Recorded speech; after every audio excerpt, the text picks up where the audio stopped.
Good morning and welcome to Charlie's Corner. Um, in this series, which I call Charlie's Trek, we're beginning Charlie's Trek with a discussion of the five big questions. Um, that would be free will or destiny, space, time, and reality, creation or the Big Bang, God or evolution, and why are we here? These are the five big questions. And so today we'll begin with a talk about space, time, and reality. Grab you a cup of coffee and join me as we dive deep. Let's talk about space first. Now, if you start with me or you, we are on a planet, the planet Earth. All right? So we're just a member of a lot of organisms on a planet, connected to this planet. Well, this planet is actually a part of a solar system. There are many planets circling around the sun. And then this solar system is actually just a part of a bigger entity called a galaxy. And this galaxy is actually just a part of a bigger entity called a universe. Now, does it go any further? Reason tells me that there's more. All right. It wasn't until about 1781 that we distinguished planets. Before that, they were just thought of as stars. Copernicus actually came up with the idea of a solar system back in the late 1400s, early 1500s. And it was established, galaxies were established in 1924 with Hubble. He wrote a paper on galaxies. And then later in 1925, the concept of a universe. So the fact that we only go to universe and there's nothing bigger, that doesn't mean that nothing exists farther out than that. It just means that we haven't found it yet. We haven't been able to perceive it yet. And I'll get into that with reality. Now we start with ourselves and we go down. And we have ourselves, who we are, but we are just part of a system of organs. And these system of organs have organs in them. Well, the organs are made up of tissue. Tissue's made up of cells. Cells are made up of molecules. Molecules are made up of atoms, and atoms are made up of quarks. Does it go any further? Does it just keep going to infinity? Reason would tell me, yeah, it does. Bacteria or single-celled organisms weren't discovered until the 1670s. Molecules came later in 1811, atoms in 1827, and quarks in 1964. So the fact that we only go down to quarks, all that tells me is that, does it keep going further? Well, some people say no. Reason tells us, well, yeah, we just haven't been able to perceive that yet. I think that it just keeps going to infinity down, and both ways, up. Reason tells me that. If we just haven't been able to perceive that yet. So, what exactly is space? All these entities that I've mentioned, from the universe all the way down to the quarks, they have they're mostly, the volume of them is mostly made up of space, including us. All right. The universe is actually 80% space, and atoms are about 99 point something, 0.4 or 0.6. The volume of an atom is space. What is that? What is that made of? That space, what's that made of? Have you ever thought about that? I mean, if you ask somebody what is space, what do they tell you? Oh, well, it's a vacuum. It's nothing. Well, no, it can't be nothing.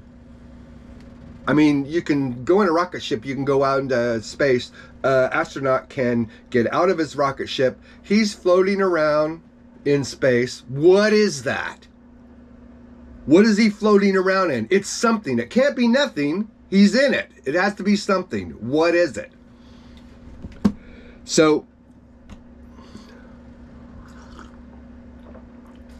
about 2014, I was living up outside of Boston, and there was a lecture being given at Brown University, and this quantum physics professor was giving a lecture, and it was open to the public. So I went because I had questions, okay? And so I listened to her lecture, and at the end of the lecture, I went up to her and I asked her this question: what's space made of? You know, the stuff that's in between all the atoms and the stuff that's between all the planets and solar systems. What is this stuff made of? And she said, well, it's a vacuum. It's nothing. And I told her, I said, no, it can't be nothing. It can't be. Because like, you're an astronaut, you can float around in space. You're floating around in this stuff. What the hell is that? And she kind of smiles and she goes, space is the same thing as matter, except it doesn't have enough energy to be matter. And the answer was brilliant. That was brilliant, okay? Because I understood exactly what she meant. All right? And you know the irony of it? The irony of it is like 2,500 years ago, Buddha, he had initially started out in when his mother and father were kings in Nepal, and so they were all Hindus because that was like northern India, but he didn't agree with that religion too much, and he came up with Buddhism. But he brought this from the Hindu religion, which dates back before recorded human history. And he brought this idea that everything was one thing. All right? Way back in 500 BC, he's saying everything is one thing. And now in 2014, I'm standing in front of a quantum physics professor, and she's telling me the same thing. Space is the same thing as matter, except it doesn't have the energy to be matter. So it's all the same thing. All right? So we are just a part of one grand thing. We think of ourselves as something separate, but we're not. Everything is connected. Everything is one thing. And it's proven in quantum physics today. Kind of amazing. So now let's talk about time. That's kind of a hard concept to grasp, okay? So you say it's like the fourth dimension is time. But time came into existence the same time space did. Space and time actually came into existence at the Big Bang. And we're going to talk about God and creation and the Big Bang in the next episode. All right, so I'll go more into that later. But before the Big Bang, there was no such that there was no space, there was no time. All right, so bow, pow, bang, boom, and the universe starts expanding. Now there's space, and along with that, connected to that, is time.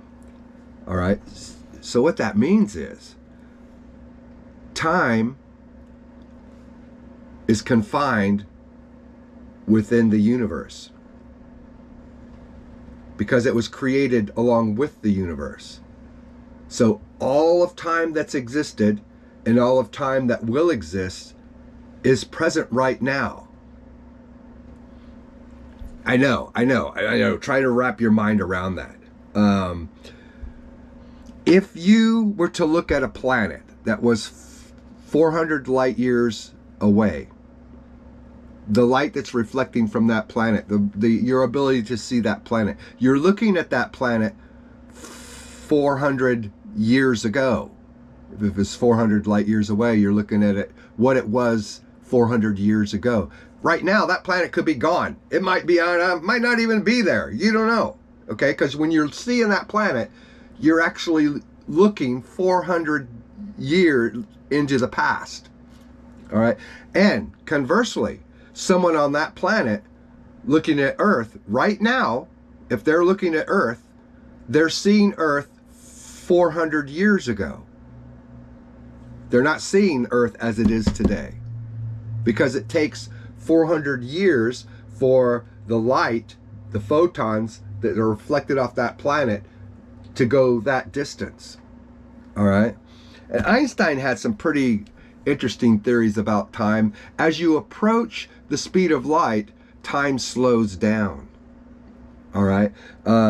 If you were to travel for 24 hours at the speed of light on Earth, somewhere around 193 years have passed during that time. So time is relative to your position in the universe and the speed at which you're traveling.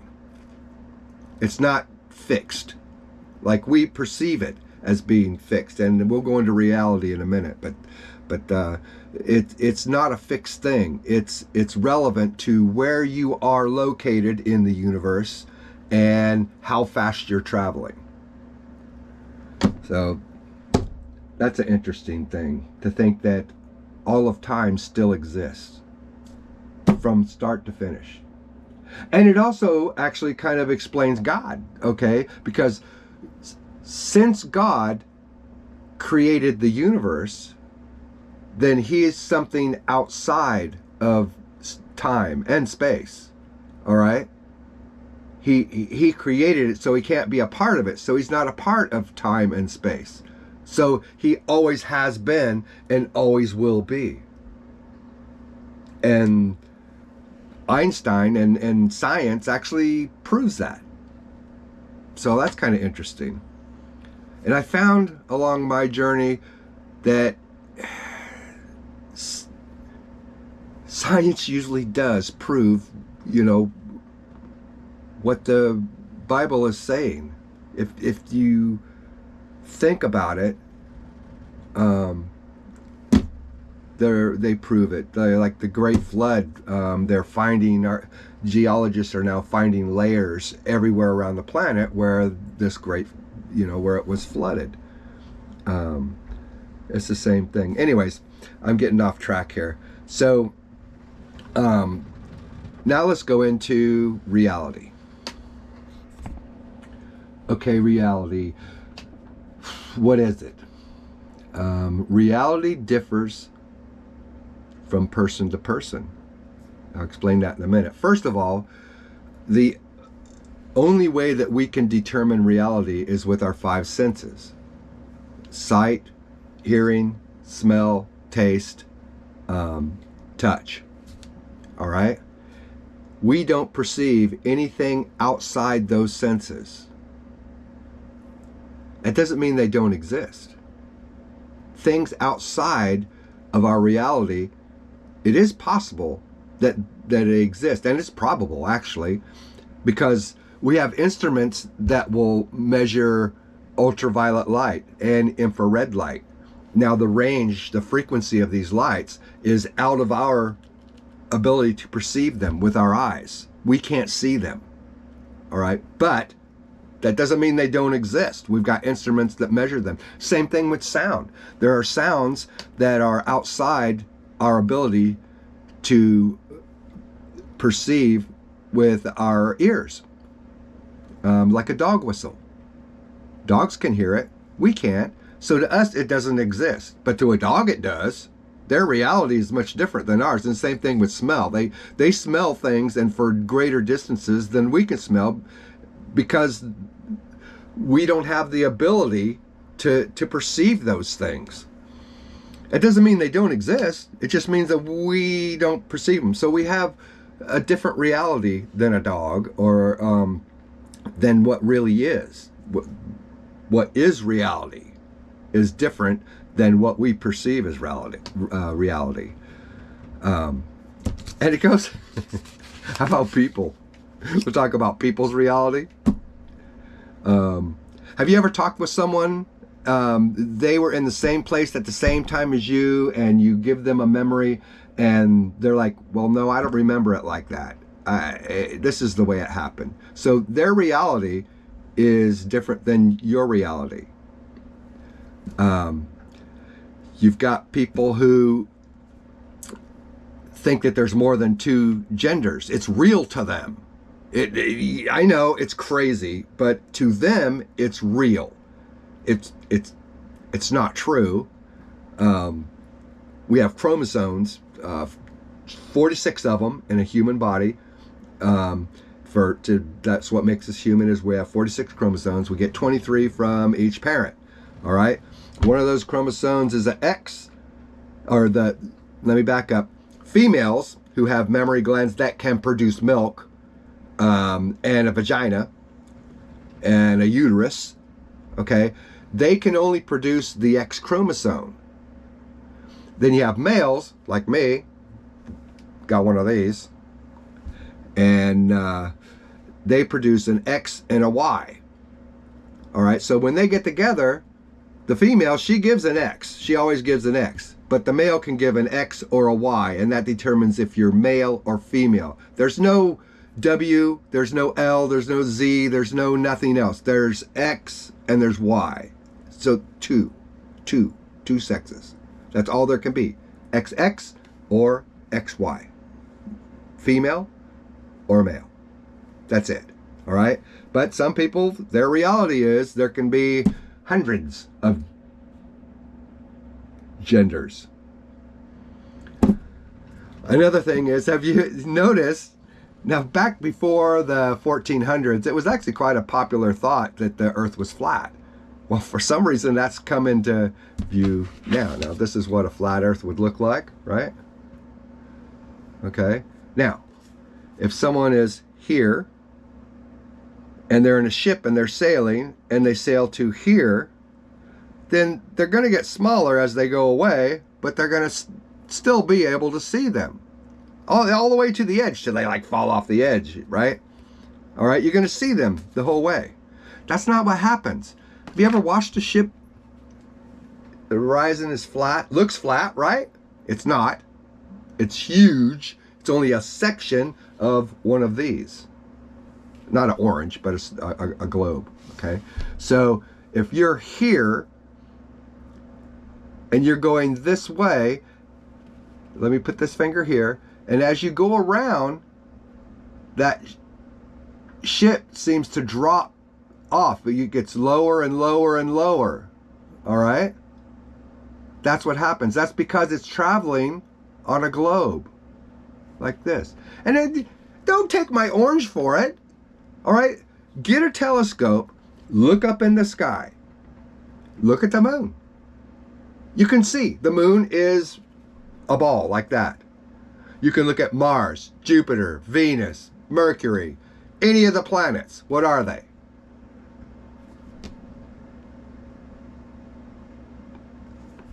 So you're trying to tell me that this is the Earth and this is everything else in the universe.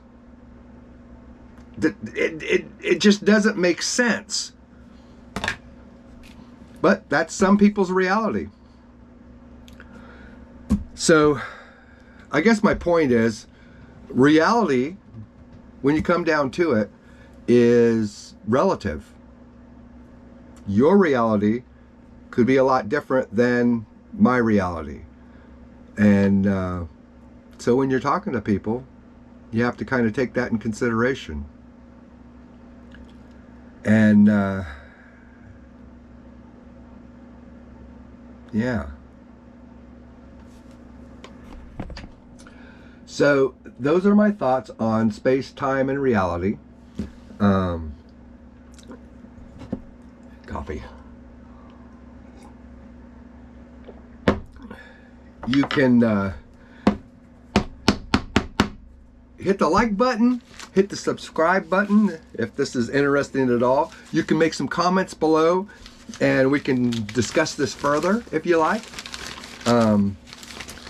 But yeah, you can join me on this quest, okay, of the 5 big questions. And tomorrow, well, maybe not tomorrow, but the next episode is going to be on creation or the Big Bang. We're going to get more into that. And which one is it? Creation or the Big Bang? You're going to find out. So join me next time on Charlie's Corner. It is cold outside. Buckle up, wrap up before you go out. And I'll see you next time on Charlie's Corner.